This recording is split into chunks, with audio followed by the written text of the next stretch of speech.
Hello friends and students, my name is Ritesh Rai from Rai classes. आज की video lecture में हम डिस्कस करने जा रहे हैं बहुत ही इंपॉर्टेंट टॉपिक है नेटवर्क सिंथेसिस। ये यूनिट 4 का बहुत ही इंपॉर्टेंट टॉपिक है। इससे रिलेटेड हमारे पेपर में क्वेश्चन पूछे ही जाते हैं, जिसमें आता है नेटवर्क सिंथेसिस में like Foster 1 and Foster 2 and Cauer 1 and Cauer 2। ये पूरे सर्किट सिस्टम का एक सबसे ज़्यादा इम्पॉर्टेंट पार्ट है।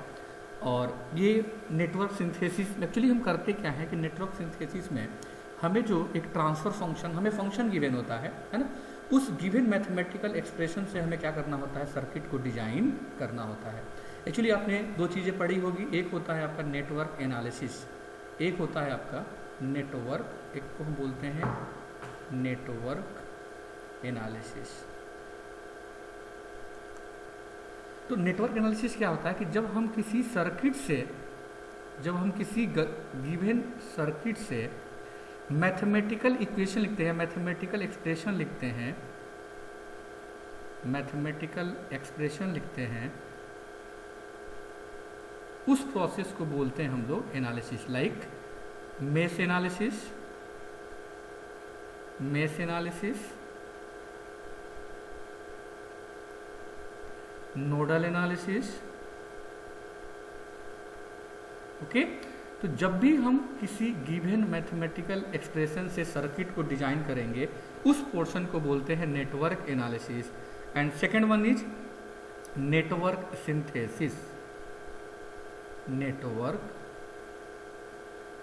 सिंथेसिस। तो जस्ट इसके अपोजिट हो जाएगा। जब हमें मैथमेटिकल एक्सप्रेशन गिवन होगा, हमें मैथमेटिकल एक्सप्रेशन गिवन होगा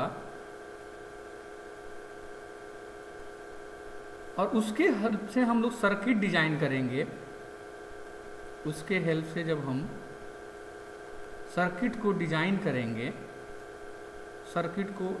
करेंगे, उस प्रोसेस को बोलते हैं हम लोग नेटवर्क सिंथेसिस। ओके, जैसे मान लीजिए आपके पास, Z इक्वल टू दिया हो, ZS equal to R1 plus R2 plus R3। इसका मतलब ये कि तीनों रेजिस्टेंस किस में है आपके, R1 plus R2 plus R3, mean तीनों रेजिस्टेंस किस में है, सीरीज में। तो यदि मैं इसकी सर्किट बनाऊं तो ये R1 हो गया, ये R2 हो गया और ये क्या हो गया आपका R3 हो गया। तो हमने किया क्या कि हमें एक मैथमेटिकल एक्सप्रेशन गिवन था कि R1, ये R2 और ये क्या हो गया आपका R3। इस प्रोसेस को बोलते हैं हम लोग सिंथेसिस। तो हमें इस चैप्टर में हमें करना क्या है, नेटवर्क को सिंथेसिस करना है ना। तो हमें करना क्या है कि हमें नेटवर्क फंक्शन गिवन होगा, मैथमेटिकल एक्सप्रेशन गिवन होगा, उसके हेल्प से हमें क्या करना होगा, सर्किट को डिजाइन करना होगा। ओके, तो इसके लिए जो हमारा नेटवर्क सिंथेसिस है, डिजाइन करने के लिए ये नेटवर्क सिंथेसिस के दो तरीके हैं सिंथेसिस करने के लिए हमारे पास।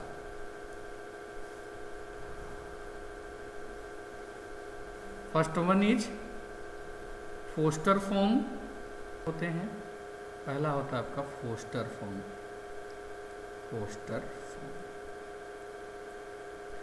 सेकंड जो होता है आपका कोयर फॉर्म।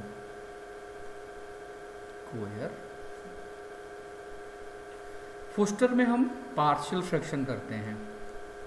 फोस्टर में हम पार्शियल फ्रैक्शन, ये बहुत इंपॉर्टेंट है, आपको याद रखना होगा।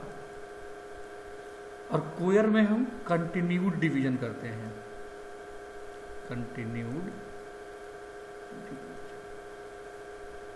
ओके, अब फोस्टर में भी दो तरीके होते हैं, दो टाइप्स होते हैं, फोस्टर 1 एंड फोस्टर 2। फोस्टर 1 में हम इम्पीडेंस फाइंड करते हैं ZS, और फोस्टर 2 में हम एडमिटेंस फाइंड करते हैं YS। सिमिलरली कोयर में भी दो मेथड होते हैं, हम कोयर 1 एंड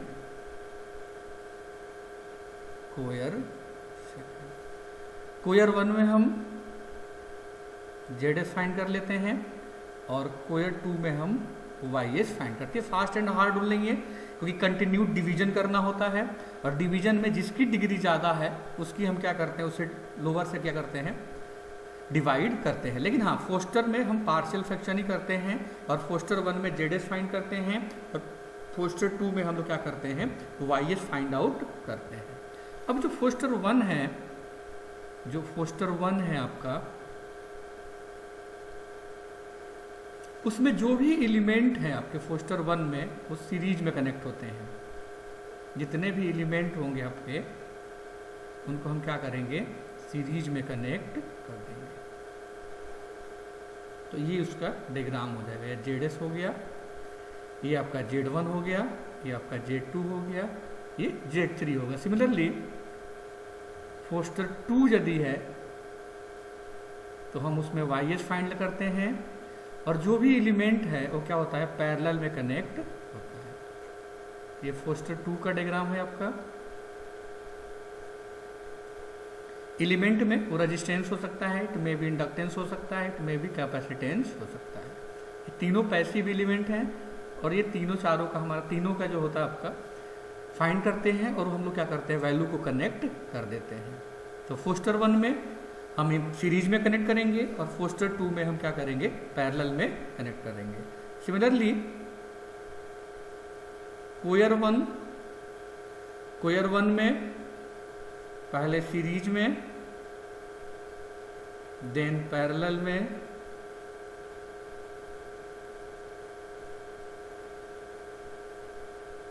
फिर सीरीज में, फिर then parallel.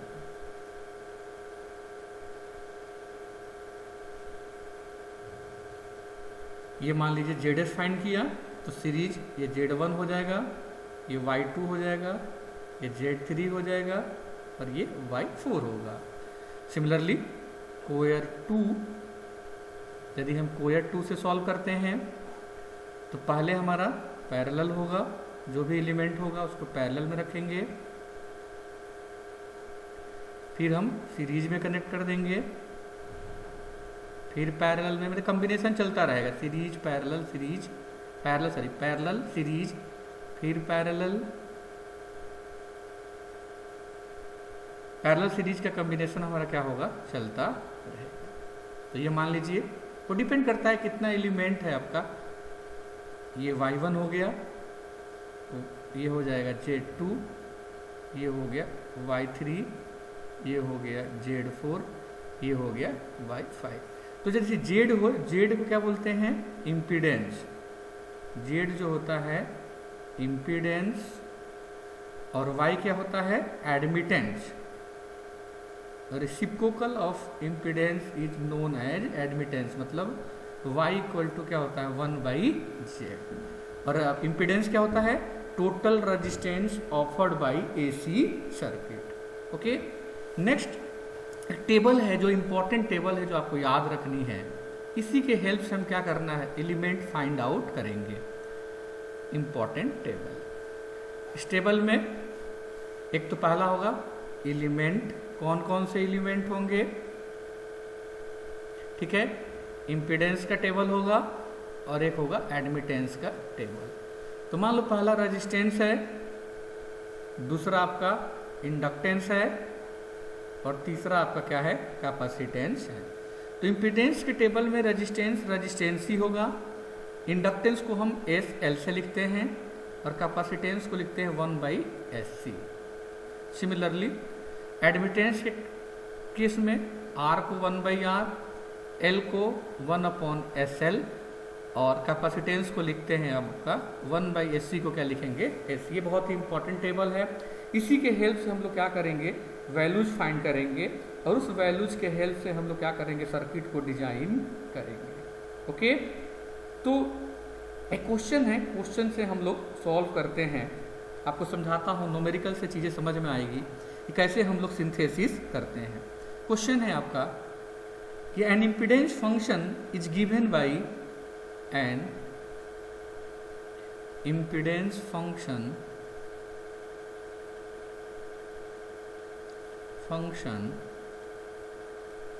is given by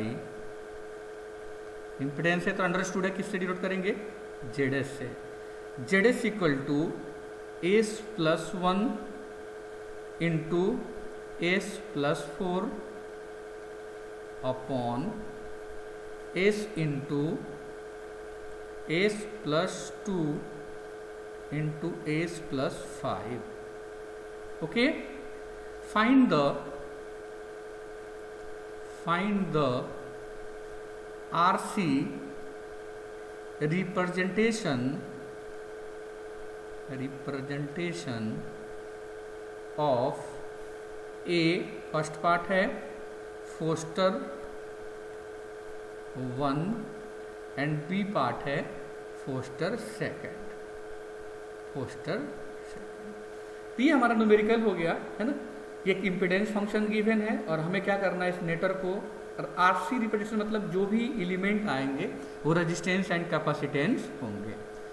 तो जैसे ही फोस्टर का नाम आएगा आपके दिमाग में, जैसे ही फोस्टर आएगा है ना, तो आपको पहले पता होना चाहिए कि फोस्टर हम क्या करते हैं, पार्शियल फ्रैक्शन करते हैं। क्या करते हैं, पार्शियल फ्रैक्शन। ओके, अब आते हैं फोस्टर 1। तो फोस्टर 1 का मतलब क्या फाइंड करते हैं हम लोग, इम्पीडेंस फाइंड करते हैं, और इम्पीडेंस की वैल्यू हमारी क्या है, आपकी गिवन है। और पार्शियल फ्रैक्शन की रूल क्या है, degree of denominator is greater than degree of denominator. तो ये कंडीशन यहाँ पे क्या हो रही है, सेटिस्फाई कर रही है। तो हम आते हैं फोस्टर 1 से हम लोग सॉल्व करते हैं इस न्यूमेरिकल को।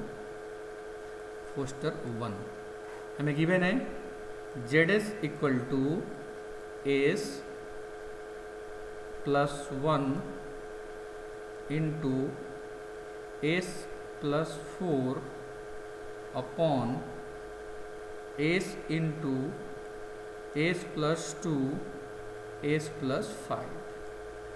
तो हमें करना क्या है, इम्पिडेंस फाइंड करना है और पार्शियल फ्रैक्शन करते हैं। तो लिखते कैसे हैं, A by S plus B upon S plus 2 plus C upon S plus 5। अब ए की वैल्यू फाइंड करें।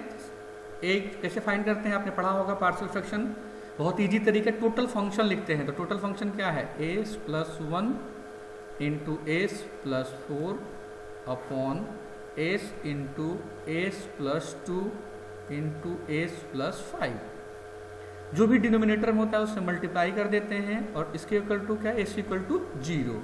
ये एस से एस कैंसिल हो जाएगा, 0 पुट कर देंगे तो क्या हो जाएगा, 4/10, जिसकी वैल्यू हो जाएगी आपकी 2/5। ओके, सिमिलरली हम b की वैल्यू फाइंड करेंगे। b इक्वल टू, फिर टोटल फंक्शन लिखते हैं, s plus 1 into S plus 4 upon S into S plus 2 S plus 5। अब b के नीचे क्या है आपका डिनोमिनेटर में, एस प्लस 2, एस प्लस 2 से मल्टीप्लाई कर देंगे और एस माइनस 2 वैल्यू, हम एस प्लस 2 इक्वल टू 0 तो एस माइनस 2 हो गया, एस प्लस 2 से कैंसिल हो जाएगा, जहाँ जहाँ ए से -2 पुट कर देंगे तो ये वैल्यू आएगी आपकी 1/3। सिमिलरली हम c की वैल्यू फाइंड करेंगे। तो c इक्वल टू, फिर total function S plus 1 into S plus 4 upon S into S plus 2 S plus 5। अब c एस प्लस 5 है तो एस प्लस 5 से क्या करेंगे, मल्टीप्लाई कर देंगे और S equal to -5। S plus 5 से कैंसिल हो जाएगा, जहाँ जहाँ हम एस है वहाँ -5 पुट कर देंगे तो ये आ जाएगा 4/15। अब हमारी वैल्यू क्या हो गई, Z S equal to, A की वैल्यू 2/5 तो 2/5s, B 1/3 S plus 2, similarly C 4/15 तो 4/15 एस प्लस 5। अब यहाँ से इम्पोर्टेंट पोर्शन स्टार्ट हो जाता है। अब हमें देखना होता है कि एलिमेंट, तो हम इसको मान लो आप Z1, इसको आप मान लो Z2 और इसको हम मान लेते हैं कि ये Z3 है। अब Z1 टेबल में चेक करें, तो टेबल में चेक करें तो Z1 यदि 1/AC तो क्या है आपका कैपेसिटेंस होगा ना। जहाँ यदि हम Z के टेबल में देखेंगे तो RSL, तो यदि हम इम्पीडेंस के टेबल में RR होता है, सॉरी RLC होता है, ये कैपेसिटेंस है। तो एस जहाँ होता है SL और 1/SC, मतलब 1/S है, मतलब कैपेसिटेंस की वैल्यू होगी। It means C1 can be written as 2/5 farad, sorry 5/2 हो जाएगा। ये 2/5 लिखा है तो ये 5/2, क्योंकि नीचे है ना आपका C1 की जो वैल्यू होगी आपकी, C1 इक्वल टू हो जाएगा आपका 5/2 फैरेड। क्यों? क्योंकि यहाँ 2/5 को हम लिख सकते हैं 5/2, क्योंकि नीचे 1/SC है। ओके, सिमिलरली अब यहाँ पे पता नहीं चल रहा है कि ये वैल्यू क्या है, क्योंकि एस हम जो भी यहाँ पे एस प्लस का कोई टर्म नहीं है, तो J2 है, हम इसके हेल्प से Y2 फाइंड कर लेंगे। तो Y2 1/J2 होता है तो ऊपर चला जाएगा, तो ये हो जाएगा 3S + 6। अच्छा, Y के टेबल में ये 1/R होता है, ये 1/SL होता है यदि हम Y के टेबल में बात करें तो, और ये क्या होता है SC होता है। तो एस से मल्टीप्लाई मतलब क्या होगा, कैपेसिटर हो जाएगा। तो C2 की वैल्यू हो जाएगा 3 फैरेड, और केवल रेजिस्टेंस है ना, केवल रेजिस्टेंस है तो ये क्या हो जाएगा आपका, एस नहीं है तो ये R2 की वैल्यू हो जाएगा, R2 इक्वल टू हो जाएगा आपका 1/6। ठीक है, सिमिलरली हम क्या फाइंड करेंगे, Y3 फाइंड करेंगे। Y3 इक्वल टू क्या हो जाएगा 1/Z3, तो ये हो जाएगा, यदि हम बात करें उल्टा करेंगे तो 15/4S प्लस 4, उल्टा करिए 15/4S, फिर 15 क्या हो जाएगा आपका 75/4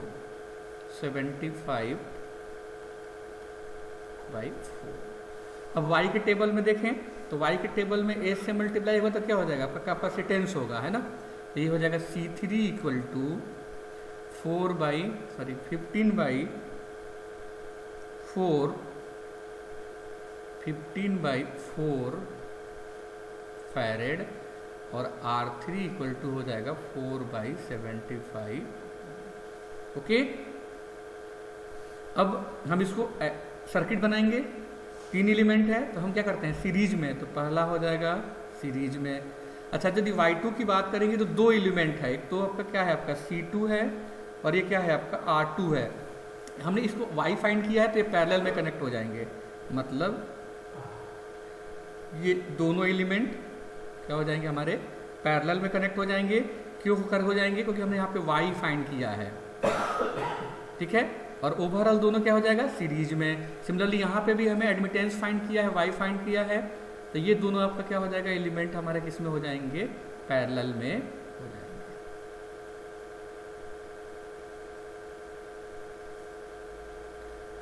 अब इनकी वैल्यू पुट कर देंगे। हमने फोस्टर 1 से किया था, दैट्स वाई सारे सीरीज में। तो पहला आपका है C1 है आपका 5/2 फैरेड, रेजिस्टेंस जो है रेजिस्टेंस है आपका 1/6 ओम C2, और यहाँ पे क्या है आपका 3 फैरेड, सिमिलरली 4/75 ओम, और ये वैल्यू जो है आपकी कितनी है कैपेसिटेंस की 15/4 फैरेड। तो this is final answer for Foster 1। ये फोस्टर 1 के लिए क्या हो गया आपका सर्किट हो गया। हम सारे एलिमेंट को सीरीज में कनेक्ट कर देंगे, क्योंकि फोस्टर 1 में हम सीरीज में कनेक्ट करते हैं, और जहाँ जहाँ हम Y फाइंड करेंगे उन दोनों एलिमेंट को हम क्या करेंगे पैरेलल में कनेक्ट कर देंगे। Okay, thank you. इसके नेक्स्ट जो फोस्टर 2 है वो Foster 2 and Cauer 1 Cauer 2 next video lecture जो होंगे उसमें आपको देखने को मिलेंगे। Okay, thank you very much.